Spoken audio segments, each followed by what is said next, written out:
Let me tell you all about it in just a second. First, 30 seconds. A shout out right now for www.pastorpaulgold.com. That's www.pastorpaulgold.com.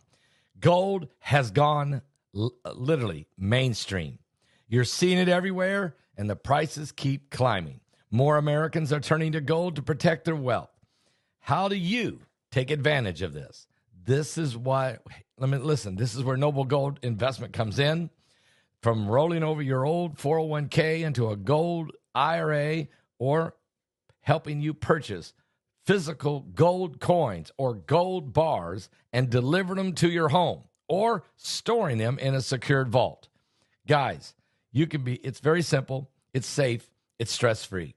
Simply do this. Click on that link below the video. Go to www.pastorpaulgold.com. That's www.pastorpaulgold.com. Or call them on the phone at 877-646-5347. You'll be glad that you did. The U.S. Secret Service recently discovered a suspicious hunting stand near Palm Beach International Airport with a clear view of where President Donald Trump exits Air Force One. Agents found the elevated stand on Thursday during a routine security sweep before President Trump's return to West Palm Beach. The FBI has taken over the investigation, which is now being led by Director Kash Patel. Patel stated that no individuals were found at the scene and that the stand has not been linked to anyone yet. The FBI has deployed forensic teams and cell phone analyst units to collect and examine evidence. Secret Service spokesperson confirmed cooperation with the FBI and local Palm Beach law enforcement. He also emphasized that the discovery did not disrupt any presidential movements or pose an immediate threat. Authorities believe the stand may have been placed months ago. This investigation follows the recent conviction of Ryan Ruth, who attempted to assassinate President Trump from a sniper's nest on a Palm Beach golf course, Fox News has reported. That incident occurred just weeks after Trump was shot in the ear during a rally in Butler, Pennsylvania.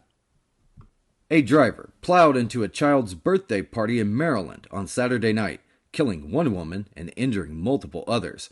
The incident occurred around 10 p.m. local time in a yard tent where partygoers had gathered. Authorities are investigating it as a fatal hit and run. The driver, a 66-year-old man, later turned himself in.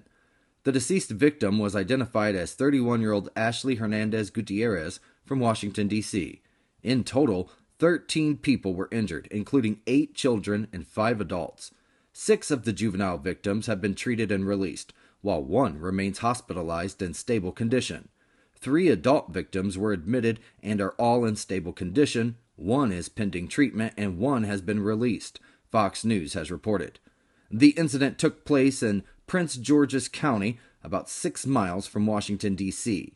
Authorities are asking anyone with information to contact the police department's Criminal Investigations Division.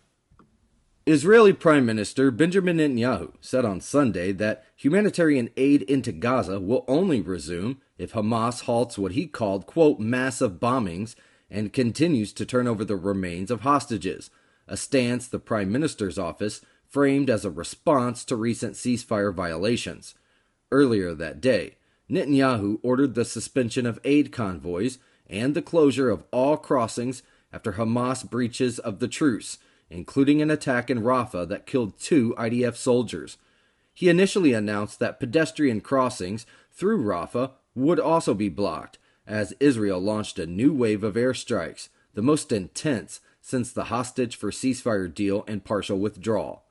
Netanyahu met with senior defense officials Sunday evening and emphasized that Israel would respond to every violation while asserting it still sought to uphold the ceasefire, quote, but not at any cost.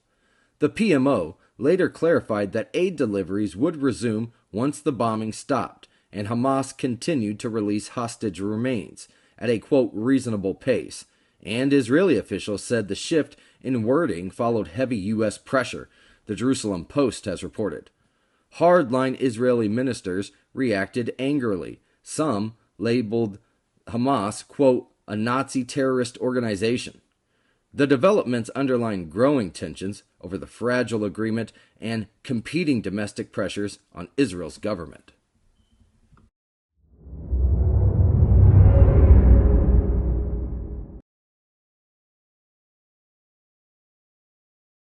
The world is experiencing an alarming series of apocalyptic events. Historic weather disasters, earthquakes, droughts, wildfires, impending economic collapse, the rise of AI. In Revelation 9/11, Pastor Paul Begley and Pulitzer-nominated journalist Troy Anderson investigate if these are the true signs of the end times. Is this the final meeting of current events and prophecy referred to in the Bible? Revelation 9/11. Order it on Amazon, Barnes & Noble, and Target.com.